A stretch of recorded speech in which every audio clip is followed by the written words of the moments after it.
युद्ध नहीं जिनके जीवन में वो भी बड़े अभागे होंगे, या तो प्रण को तोड़ा होगा या फिर रण से भागे होंगे, या फिर रण से भागे होंगे। मेरे प्यारे बच्चों, कैसे हैं आप सब? ईश्वर की कृपा से आप सभी अच्छे होंगे। कक्षा 10 में वास्तविक संख्याओं वाला चैप्टर हमारा चल रहा है। यूक्लिड विभाजन एल्गोरिथम से संबंधित क्वेश्चन हमने सारे कर लिए हैं। आज हम नया टॉपिक पढ़ने वाले हैं जिसे हम कहते हैं अंकगणित की आधारभूत प्रमेय। क्या कहते हैं? अंकगणित की आधारभूत प्रमेय। ठीक है। और उसके कुछ एप्लीकेशंस भी होते हैं, अनुप्रयोग भी होते हैं, उनको भी हम जानेंगे धीरे धीरे। आधारभूत जो प्रमेय होती है अंकगणित की, उससे पहले हमें थोड़ा सा दो परिभाषाओं को समझना जरूरी है। ठीक है। जैसे हम संख्याओं को तो जानते हैं, जैसे 1, 2, 3, 4, 5 प्राकृतिक संख्या जिन्हें कहते हैं, 7, 8, 9, 10 अनंत तक संख्याएं चलती हैं। इसमें कुछ संख्याएं तो ऐसी होती हैं जिनमें एक और खुद का ही भाग जाता है। ठीक है। जो भी प्राकृतिक संख्याएं हैं उनको देखिए आप, खुद का भी भाग जाएगा, एक का भी भाग जाता, कोई भी संख्या ले लीजिए। लेकिन कुछ संख्याएं ऐसी भी होती हैं जिनमें एक का और खुद का तो जाएगा ही जाएगा, लेकिन और अन्य तीसरी संख्या का भी भाग चला जाता है। तो ऐसी संख्याएं जिनमें एक और खुद के अलावा अन्य संख्याओं का भी भाग चला जाता है उन्हें हम कहते हैं भाज्य संख्याएं।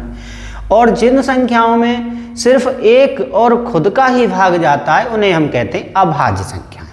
परिभाषा एक बार हम लिख लेते हैं, फिर आगे हम जानेंगे कि अंकगणित की आधारभूत प्रमेय क्या है।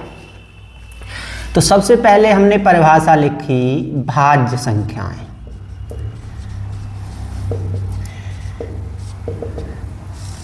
और एक परिभाषा हमारी क्या होने वाली है? अभाज्य संख्याओं की होने वाली है। तो चलो अभाज्य संख्याओं की परिभाषा लिखते हैं पहले। ठीक है। ऐसी संख्याएं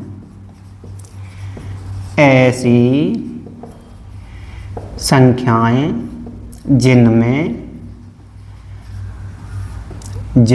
केवल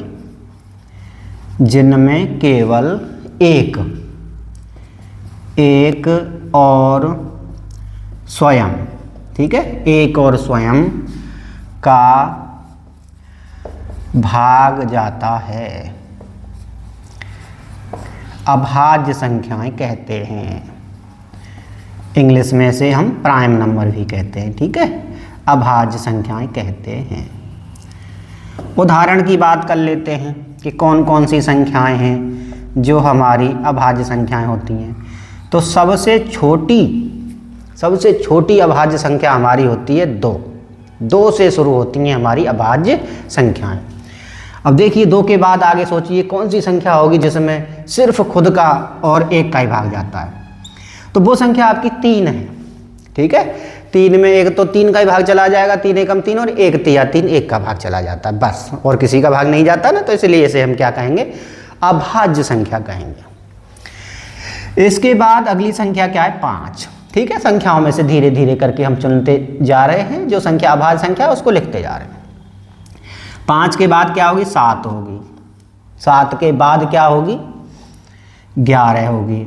11 के बाद क्या होगी? 13 होगी। 13 के बाद क्या होगी? 17 होगी। 17 के बाद क्या होगी? 19 होगी। 19 के बाद क्या होगी? 23 होगी। ऐसे ही बहुत सारी संख्याओं के उदाहरण हम लिख सकते हैं और आपने पहले पूर्व कक्षाओं में पढ़ा भी है। ठीक है। अब हम बात करते हैं भाज्य संख्याओं की। अब भाज्य संख्याओं में तो तीसरी संख्या का भाग जाएगा ही जाएगा। ऐसी संख्याएं जिनमें एक, ठीक है, जिनमें एक और स्वयं के अलावा, जिनमें एक और स्वयं के अलावा भी तीसरी 3 या 3 से अधिक, ठीक है, के अलावा भी 3 या 3 से अधिक, 3 या 3 से अधिक के अलावा भी, ये नहीं लिखेंगे, के अलावा भी अन्य संख्याओं से भाग चला जाता है। ठीक है। अन्य संख्याओं से भाग चला जाता है या कहें विभाजित हो जाती हैं वे संख्याएं, वे संख्याएं क्या कहलाती हैं? भाज्य संख्याएं कहलाती हैं। चलो ये तो हो गया हमारा। अब हम बात करते हैं उदाहरण की कि इसमें कौन कौन सी संख्याएं हो सकती हैं जिनमें एक और खुद के अलावा भी भाग जाता है। 1 2 3 के बाद संख्या आती है 4। ठीक है, 4 में देखिए किसका भाग जाता है? 1 और 4 का तो खुद का तो जाता ही जाता है, खुद का भी जाता है, 1 का भी जाता है। इसके अलावा 2 का भी भाग जाता है। उसमें किसका जाता है? 2 का जाता है। इसलिए पहली जो हमारी या कहें सबसे छोटी जो हमारी भाज्य संख्या है वो क्या आ जाएगी? 4 आ जाएगी। 4 के बाद अब जो यहाँ पे नहीं दिखाई दे रही है तो यहाँ दिखाई देगी। 4 के बाद कितनी आ जाएगी? 6 आ जाएगी। ठीक है, 6 के बाद कितनी आ जाएगी? 8 आ जाएगी। 8 के बाद क्या आ जाएगी? 9 आ जाएगी। ठीक है, 9 के बाद कौन सी आ जाएगी? 10 आ जाएगी। 10 के बाद कौन सी आ जाएगी? 12 आ जाएगी। 14 15 16 और इसी प्रकार से ये संख्याएं हमारी अनंत तक होती हैं। ठीक है, ये चीज़ आपको समझ में आ गई होगी। कभी कभी प्रतियोगी परीक्षाओं में पूछ लेता है कि सबसे छोटी अभाज्य संख्या क्या होती है। ठीक है, तो सबसे छोटी अभाज्य संख्या जो होती है वो आपकी 2 होती है। ठीक है, सबसे छोटी लीस्ट प्राइम नंबर क्या होती है? 2 होती है। चलो ये तो आपको समझ में आ गया। और सबसे छोटी क्या होती है? 4 होती है। अब हम आते हैं अपने टॉपिक पर जिसका नाम है अंकगणित की आधारभूत प्रमेय। ठीक है, क्या होती है अंकगणित की आधारभूत प्रमेय? तो बच्चों पहली बात तो आप ये समझिए कि जनरली क्या होता है, हम लोग एक्सरसाइज पर आ जाते हैं, एक्सरसाइज के क्वेश्चन करते रहते हैं। यूक्लिड की विभाजन प्रमेय का क्या होती है उसको हम देखते तक नहीं हैं, या अंकगणित की आधारभूत प्रमेय क्या होती है ये हम देखते भी नहीं हैं। सारा गणित कर लिया लेकिन जो एक एक नंबर का जो टॉपिक होता है उसको हम छोड़ देते हैं और क्वेश्चन वहाँ से जनरली उठाया जाता है और उस समय हम देखने लगते हैं, परीक्षा हॉल जो होता है उसमें सोचने लगते हैं कि ये तो हमने पढ़ा ही नहीं, देखा तो था, नाम तो सुना था किताब के अंदर, लेकिन इसको हमने पढ़ा नहीं था। ठीक है, तो आपको परेशान होने की आवश्यकता नहीं है। अगर आप हमसे जुड़े रहते हैं साल भर के अंतर्गत तो आपको सारी चीज़ें बताई जाएंगी, कहीं से कोई भी चीज़ आपकी छूटने नहीं दी जाएगी और जितने भी टोटल मार्क्स हैं आपके वो टोटल मार्क्स आपके आएंगे और आपको परीक्षा देने के बाद ये आभास होगा कि हाँ हमने अच्छी तरीके से गणित पढ़ा था। तो देखिए अंकगणित की आधारभूत प्रमेय क्या है, तो बहुत सरल चीज़ है। ठीक है, तो इसमें क्या है कि जैसे एक भाज्य संख्याएं हो गई और एक अभाज्य संख्याएं हो गई। ठीक है, तो जो भाज्य संख्याएं होती हैं, ठीक है, तो जो भाज्य संख्याएं होती हैं उनको हम गुणनखंडों के रूप में, ठीक है, अभाज्य गुणनखंडों के रूप में प्रदर्शित कर सकते हैं। ठीक है, यही होती है आधारभूत प्रमेय। बस लिखेंगे भाज्य संख्याओं को। ठीक है, भाज्य संख्याओं को, भाज्य संख्याओं को, ठीक है, भाज्य संख्याओं को अभाज्य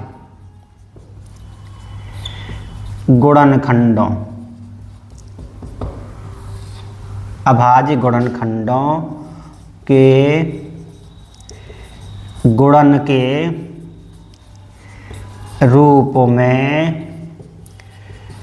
प्रदर्शित किया जा सकता है। और यही क्या होती है हमारी अंकगणित की आधारभूत प्रमेय होती है। अभाज्य गुणनखंड, अभाज्य गुणनखंड अद्वितीय होते हैं। अभाज्य गुणनखंड अद्वितीय होते हैं।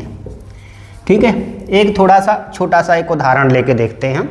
तो जैसे एक संख्या हमने 18 ले ली, अब 18 के हम क्या करते हैं, गुणनखंड करते हैं, अभाज्य गुणनखंड करते हैं। 2 से दिया 2 नाम 18, 3 से दिया 3 तिया 9 और 3 एकम 3 आ गया। अब इस 18 को हम क्या लिखेंगे, 2 गुणा 3 गुणा में 3 लिख देंगे। ये हमने लिख दिया। एक भाज्य संख्या थी, उसे अभाज्य, है ना, अभाज्य गुणनखंडों के गुणन के रूप में हमने उसे संख्या को लिख दिया है। और यही हमारी कहलाती है, क्या कहलाती है, अंकगणित की आधारभूत प्रमेय। एक बार दोबारा से, ठीक है, मैं थोड़ा सा इधर आता हूँ तो इसको आप राइट डाउन कर लिया करो एक बार दोबारा से, कि जो भाज्य संख्याएं होती हैं, ठीक है, जो भाज्य संख्याएं होती हैं उन्हें हम अभाज्य गुणनखंडों के गुणन के रूप में लिख सकते हैं। यही होती है हमारी अंकगणित की आधारभूत प्रमेय। भाज्य अभाज्य को तो आपने पहले भी खूब पढ़ा है। अब हम आते हैं एक्सरसाइज के क्वेश्चनों पर, ठीक है, जो हमारी एनसीईआरटी में क्वेश्चन दिए गए हैं। थोड़े से एक्स्ट्रा क्वेश्चन भी हम लेके चल रहे हैं, 2-2, 4-4, जिससे आपको अगर क्वेश्चन बदल जाता है पेपर में, जिसके चांस ज़्यादातर रहते भी हैं, तो उस समय आपको कोई परेशानी नहीं होगी, ठीक है। तो प्रश्न पहला है, और पहले प्रश्न में मैं कहता है निम्नलिखित के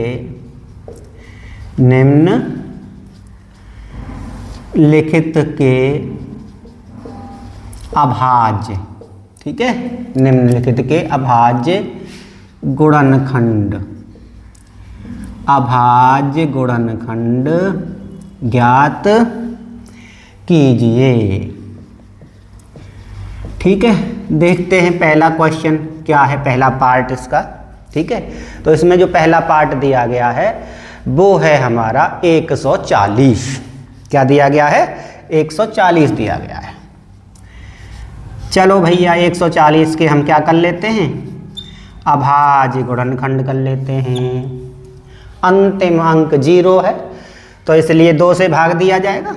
2 से विभाज्यता का जो नियम है उसको आप जानते ही हैं कि जिस संख्या के अंतिम अंक, ठीक है, किसी भी संख्या का अंतिम अंक अगर 0, 2, 4, 6, 8 होता है तो उसमें 2 का भाग चला जाता है। तो 0 आ गया इसलिए 2 का भाग इसमें चला जाएगा। 2 सत्ते 14 हो गया, 0 का 0 आ गया, फिर भी 0 है तो फिर दोबारा से दिया, 2 तिया 6, 2 पंजे 10, 5 आ गया है तो 5 आने पर 5 का भाग जाता है, ठीक है। 0 और 5 होने पर 5 का भाग चला जाता है। एक वीडियो हम इसके लिए डाल देंगे, ठीक है। और ये आ गया हमारा 7 एकम 7। तो जो 140 था, बहुत ही सरल क्वेश्चन आ गया आपका, 2 गुणा 2 गुणा 5 गुणा में 7। थोड़ा सा और इस तरीके से भी लिख सकते हैं, 2 की जो गुणनखंड हैं वो 2 बार आए हैं, इसलिए हमने 2 की घात 2 लिख दिया, गुणा 5 लिख दिया और क्या लिख दिया, 7 लिख दिया है। हो गया पहला सवाल, ठीक है। थोड़ी सी संख्या बड़ी आती है, 1 मार्क्स में ये क्वेश्चन पूछा भी जाता है।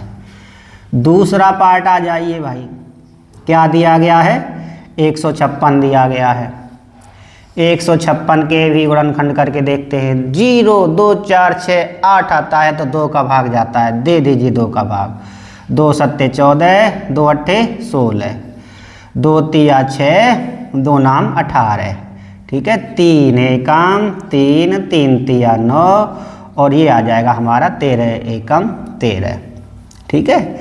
और जो 156 है उसको हमने लिखा 2 गुणा 2 गुणा 3 गुणा में 13, और इसको आगे हम लिखेंगे 2 की घात 2, क्योंकि 2 बार आया है इसलिए 2 की घात 2 लिख दिया। 3 बार आता तो क्या लिखते बताओ, 2 की घात 3 और गुणा में 13 हो गया, ठीक है। मेरे ख्याल से आप सभी को समझ में आते जा रहे होंगे। कोई चीज़ ऐसी नहीं है जो थोड़ी सी नई हो, पहले भी आपने 9th में 8th में बल्कि 6th 7th में भी ये गुणनखंड आपने निकाले थे, ठीक है। अब हम बात करते हैं 3, 8 to 5 की, यानी कि तीसरे पार्ट की, और वो है हमारा 3825, ठीक है। अब हमें 3825 के निकालने हैं, ठीक है, समझ में आ गया। अब इसका जो अंतिम अंक है वो क्या है, 5 है, ठीक है। इसके अलावा इसके अंकों को जोड़ करके और देखिए, है ना, अंकों को जोड़ने पर अगर 3 का भाग चला जाता, अंकों को जोड़ने पर, ठीक है, तो फिर उस संख्या में भी पूरी में 3 का भाग चला जाता है। तो देखते हैं, 5 और 2 7 हो गया, 7 और 3 कितना हो गया, 10 हो गया, 10 और 8 18, 3 से 18, 3 का भाग इसमें जाएगा। तो क्या किया, 3 एकम 3 हो गया भाई, ये लो सही है। 3 दूनी 6 हो गया है, 6 6 इधर हो गया, 8 में से 6 घटेंगे 2, 2 इधर आ जाएगा, 3 सत्ते 21, 22 था, 1 इधर आ जाएगा, 3 पंजे 15 हो जाएगा। 7 और 5 12, 12 और 3 क्या होता है 15 होता है। अभी भी इसमें क्या जाएगा 3 का भाग जाएगा, 3 चौका 12, ठीक है। 1 में नहीं जा रहा था, 2 में दिया, 1 और 2 में मिला करके 3 चौक 12 पूरा हो गया, 3 दूनी 6 हो गया और 3 पंजे 15 हो गया। 4 और 2 6 और 5 11, अब 3 वाला झंझट खत्म हो गया, तो इसलिए किसका भाग जाएगा 5 का। 5 का भाग उसी संख्या में जाता है जिसका अंतिम अंक या तो 0 हो या फिर 5 हो। तो 5 अट्ठे 40 हो गया, ठीक है, 2 बचा 25 हो गया। फिर 5 से देंगे, 5 एकम 5 आता है और 3 इधर चला जाता है, तो 5 सत्ते 35 हो गया, 17 पंजे 85 होता है, वैसे भी आप जानते हो। अब यहाँ से आपका 3825 बराबर आ गया 3 गुणा 3 गुणा 5 गुणा में 5 गुणा में 17, और लिखा जाएगा 3 की घात 2 गुणा 5 की घात 2 गुणा में कितना आ जाएगा 17 आ जाएगा, ठीक है। थोड़े थोड़े हमारे क्वेश्चंस हार्ड होते जा रहे हैं, कोई बात नहीं है, ठीक है, हम कर सकते हैं, कोई समस्या हमें नहीं होने वाली है, ठीक है। अब क्या करते हैं, हम एक संख्या और दी गई है और वो दी गई है हमारी 5005, ठीक है, 5005 दी गई है। अब इस 5005 की बात कर रहे हैं, तो चलो सीधी सी बात है, किसका दे देंगे 5 का दे देंगे, 5 एकम 5 0 0 5 एकम 5, ठीक है। अब इसमें 7 का भी भाग चला जाता है और 11 का भी भाग चला जाता है, तो चलो 11 का भाग दे देते हैं। 11 नाम 99, ठीक है, 11 नाम 99, 100 थे, 11 नाम 99 हो गया, 1 बचा, 11 एकम 11 हो गया, है ना। अब ये 13 का पहाड़े में आता है कि नहीं आता है 91, 13 सत्ते 91 और 7 एकम 7 हो गया।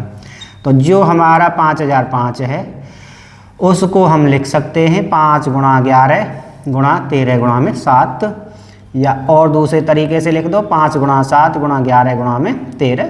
छोटी छोटी संख्याओं से पहले लिखना शुरू करो और बड़ी संख्याओं को लास्ट में जा कर के लिखो, ठीक है। आपको ये सब समझ में आ गया होगा।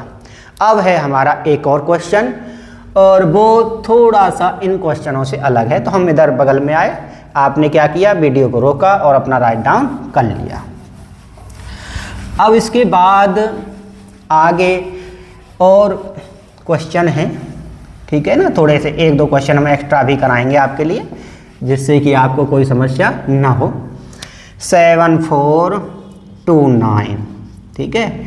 अब 7429 की बात करते हैं, ठीक है। एक बार ये बोर्ड में आया भी था कि 7429 के आप क्या करेंगे, गुणनखंड करेंगे। तो इसके लिए हमें क्या करना है, अभाज्य संख्याएं जो होती हैं उनका भाग हमें देना है, ठीक है। 2 से लेकर 10-11 तक की संख्याओं में किसी का भी भाग इसमें नहीं जाता है।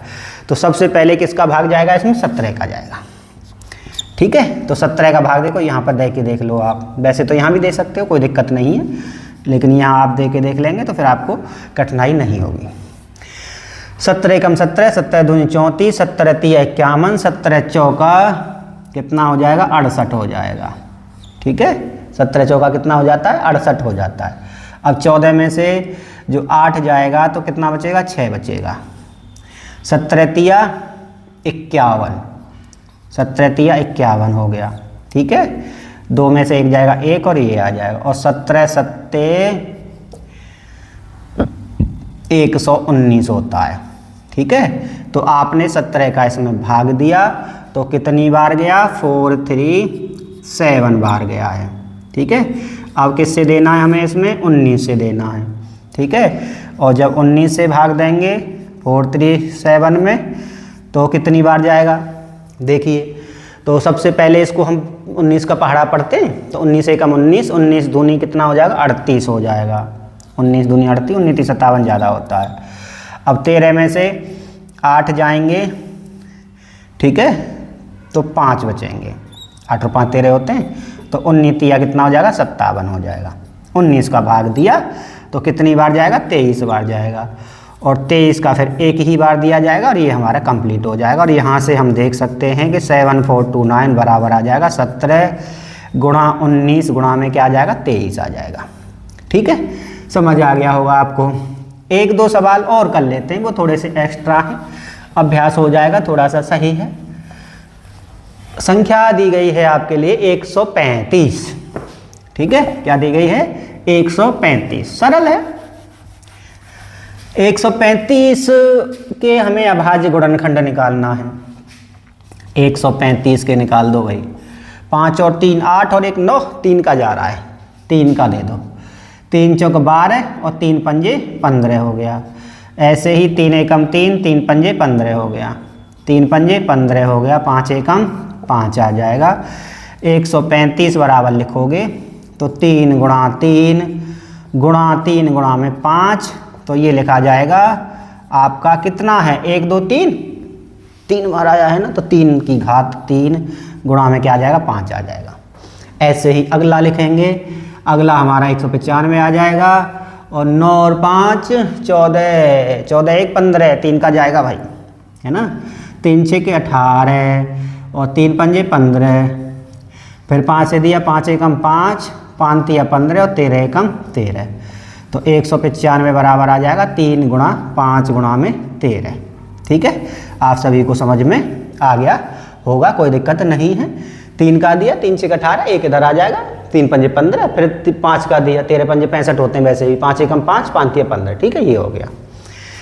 एक क्वेश्चन और लास्ट, अब वो है हमारा 240। 240 में तो 2 का ही देंगे, 2 एकम 2, 2 दूनी 4, ये लो भाई, 2 6 12, फिर 2 से दिया, 2 तिया 6, फिर दोबारा 2 से दिया 15, फिर दिया 3 से, 3 पंजे 15 और 5 एकम 5। और इस 240 को अगर हम लिखते हैं गुणन के रूप में तो 1 2 3 4, तो 2 की घात कितना होगा बताओ 4 होगा, गुणा में 3 होगा, गुणा में कितना आ जाएगा 5 आ जाएगा। अभाज्य गुणनखंड, संख्याओं के अभाज्य गुणनखंड, कैसी संख्याओं के अभाज्य गुणनखंड, जो भाज्य संख्याएं होती हैं उनके अभाज्य गुणनखंड निकालना। और अभाज्य गुणनखंड भाज्य संख्याओं के निकालना, यही कहलाता है आपका अंकगणित की आधारभूत प्रमेय।